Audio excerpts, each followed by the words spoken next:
We're starting to get serious about the hydrogen molecule now. We should have set the stage pretty well for the situation where we have two electrons, but they're either associated with one of the protons of the hydrogen molecule or they're shared between them. Which one is it? That's what this video is going to explore. Let's first look at where we came from. We did the Schrödinger equation in video 1, the Born-Oppenheimer to make the hydrogen Hamiltonian more workable. Then we have the atomic orbitals, where we start getting into orbitals, which is what this occupation theory is where we're headed. And then we have the Pauli principle that shows that two spins, as long as they're opposite, can occupy the same orbital, but that's it. That is it.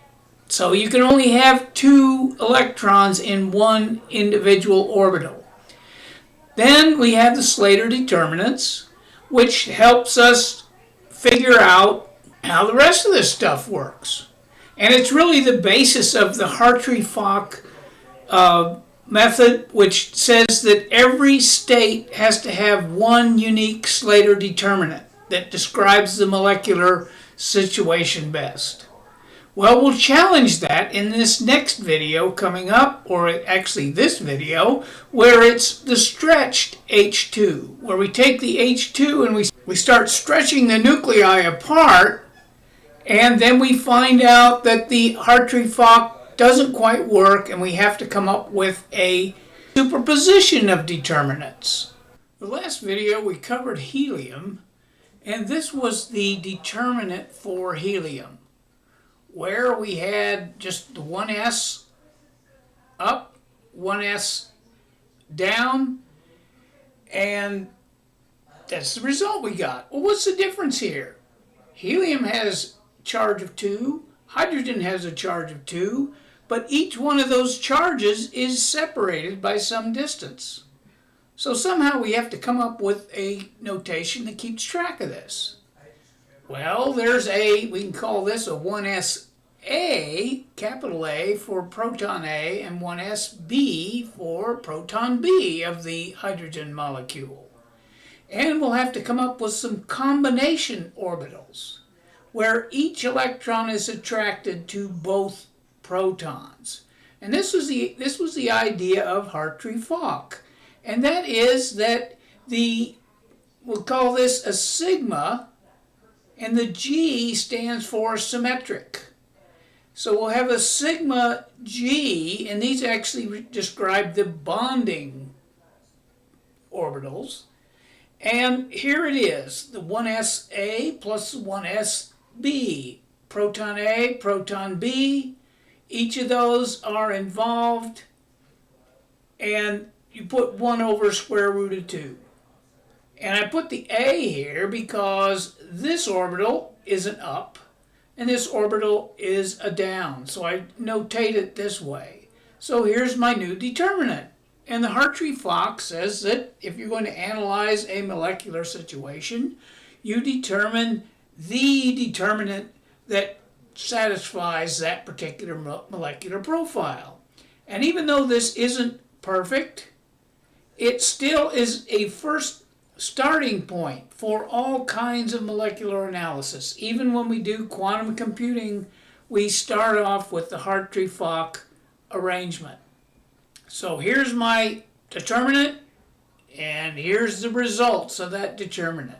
This works as long as the nuclei are sufficiently close enough. They're close enough that we can't say an electron is associated with A or B. It's kind of associated with both of them. It's kind of shared there, that's really what gives us the good bonding properties. So what happens? As the separation increases, each electron is associated with a specific nucleus. So if here's the 2 electrons, or the number 2 is for the 2 electrons for this symmetric orbital or bonding orbital, and if we go ahead and expand it out, we find out that there are 2 terms where there's an electron associated with A let's call this electron 1 is A, electron 2 is B, primarily because of the separation, and electron 1 is B, and then electron 2 is A. So it's got those two solutions. But what about these? 2 electrons on 1 proton? I don't think so, because that's going to ionize it, and that's going to take energy to do that, so that just isn't going to happen. And the same way with 2 electrons on proton B. So how do we get over this? Well, I brought this over from the other side, and rather than putting 1SA, I just put a capital A. And instead of a 1SB, I put a capital B. Here's the bonding orbital for 2 electrons, and there's the results with these 2 things that can't happen physically. You can't have them both there, or it's not a real molecule, it's just a couple of ions in. So this is what we want out of this. So how do we justify getting rid of these things that aren't physically going to happen? Well, here's our friend, the anti-bonding orbital, which the U stands for the anti-symmetric property versus the symmetric for the G. And we say that's 1 over square root of 2, 1SA minus 1SB.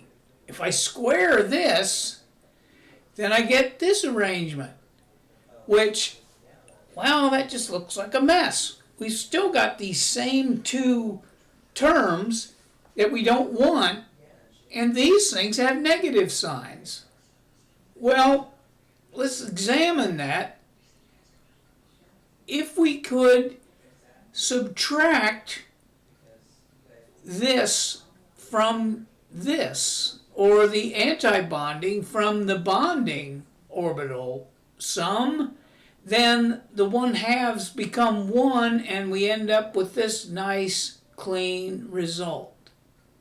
But this requires a superposition of 2 determinants, a determinant for bonding and a determinant for anti-bonding.